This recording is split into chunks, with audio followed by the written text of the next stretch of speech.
प्रथमतः सर्वांना माझा नमस्कार। मी सौ सुप्रिया मयूर बिडवे, राहणार भिंगार, तालुका जिल्हा अहिल्यानगर।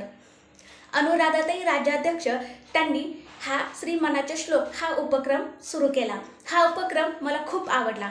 हा उपक्रम आपल्या भारतातच नव्हे तर भारताबाहेर सुद्धा पोहोचला आहे। अगदी देश विदेशामधून सुद्धा या स्पर्धेसाठी व्हिडिओ येत आहेत। अगदी 7 समुद्रा पल्ल्याड हा उपक्रम पोहोचला आहे। त्यांचा श्लोक क्रमांक 2 हा मला खूप आवडला। अगदी हृदयाला स्पर्श करून गेला। अगदी सुटसुटीत आणि सर्वसामान्यांना समजेल अशा भाषेत त्यांनी हा श्लोक समजावून सांगितला आहे। श्लोक क्रमांक 2, मना सज्जना भक्ती पंथेची जावे, तरी श्री हरी पावे जयतो स्वभावे, जनी निंद्यते सर्व सोडोनी द्यावे, जनी वंद्यते सर्व भावे करावे। श्रीराम समर्थ। समर्थ रामदास स्वामी मनाला सज्जन म्हणतात। खरंच हे मन सज्जन आहे का बरं? अजिबात नाही। ह्या मनाला भगवंताचं नामस्मरण करायला, उपासना करायला, चांगल्या विचारामध्ये राहायला, परमार्थ करायला अजिबात आवडत नाही। हे मन नको तिकडं नश्वर गोष्टीकडे धावत सुटतं। मग ह्याच मनाकडून आपल्याला परमार्थ करून घ्यायचा आहे। म्हणजे कशी अवस्था आहे बघा। एखाद्या लहान मुलाला जर आईने ओरडून काम सांगितलं तर ते मुलगा ऐकल का बरं? अजिबात नाही। पण त्याच मुलाला जर प्रेमाने अंजारून गोंजारून काम सांगितलं तर ते मूल पटकन काम ऐकतं। अगदी अशीच अवस्था समर्थांनी आपल्या ह्या मनाची सांगितलेली आहे। म्हणून तर त्यांनी मनाला सज्जन म्हटलं आहे। अंजारून गोंजारून ह्या मनाला भक्ती मार्गाकडे ते आणत आहेत। भगवंत हा भक्तीचा भुकेला आहे। शुद्ध भावार्थ त्याला आपल्याकडून अपेक्षित आहे। म्हणून तर भगवान श्रीकृष्णाने विदुर काकाच्या घरी ताककण्या खाल्ल्या, परंतु अधर्मी अहंकारी दुर्योधनाचं पंचपक्वान्नाचं ताट नाकारलं। सुदाम्याचे मुठभर पोहे खाल्ले, त्या मुठभर पोह्याला भक्तिरसाचा सुगंध होता। प्रभू श्रीरामाने सुद्धा शबरीचे उष्टे बोरे खाल्ले। त्यांनी विचार नाही केला मी भगवंत आहे आणि हे उष्टे बोरे मी कसा खाऊ, तर त्यांनी शबरीच्या अंतरी असलेला शुद्ध भावार्थ पाहिला।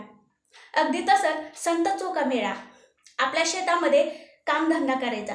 आपल्या शेतीमध्येच कामामध्येच त्याने राम बघितला। कांदा मुळा भाजी अवघी विठाई माझी, त्याने पण कामामध्येच राम पाहिला। संत जनाबाई दळिता कांडिता तिला विठ्ठल मदतीला यायचा। अगदी जनाबाईच्या गौऱ्या विठ्ठल विठ्ठल बोलेला। किती ताकदीचं नामस्मरण असेल ते। पुंडलिक सुद्धा काही यापेक्षा वेगळा नाहीये। त्यानेही आपल्या माता पित्यांची सेवा करण्यामध्येच आपलं कर्म आणि ह्या कर्मामध्येच राम पाहिला। साक्षात विठ्ठलाला तिथं येऊन त्याला दर्शन द्यावं लागलं। समर्थांना हेच सांगायचंय, परमार्थ करायचंय म्हणजे डोंगरावर जायचं, तपश्चर्या करायची, घरदार सोडायचं, मुलं बाळ यांचा त्याग करायचा असं त्यांना अपेक्षित नाहीये। शरीराला कष्ट होतील असे उपवास करायला त्यांनी सांगितलेच नाहीत आणि 2-2 दिवस उपाशी राहायचं हे पण त्यांना अपेक्षित नाहीये। अनुवानी पायाने चालायचं हे पण त्यांना अपेक्षित नाहीये। दिवस दिवस जपाची माळ करत बसायचं हे पण त्यांना अपेक्षित नाहीये। तर त्यांनी आपल्या कर्मामध्येच राम शोधला आणि ह्या रामाची भेट आपल्याला ह्या कर्माच्या माध्यमातून घ्यायची। म्हणजे कर्म म्हणजेच आपली ही एक प्रकारची भक्ती आहे। आता आपल्या सर्व शरीरांच्या अवयवांना काम असतं पण तोंडाला काहीच काम नसतं। मग प्रत्येक काम करत असताना अंतरी भगवंताचं स्मरण करून केलं तर ते काम खूप उत्तम होतं। जसं की आईचं काम आहे मुलांना सांभाळणं, त्यांना लहानाचं मोठं करणं, योग्य संस्कार देणं, त्यांचा अभ्यास घेणं वगैरे। मुलांचं पण कर्तव्य आहे उत्तम शिकवणीमध्ये राहणं, चांगला अभ्यास करणं। आता परीक्षा तोंडावर आली आणि TV पाहिला आणि पास व्हायचं कसं होणार बरं? अभ्यासाचे कष्ट हे त्याला घ्यावेच लागणार।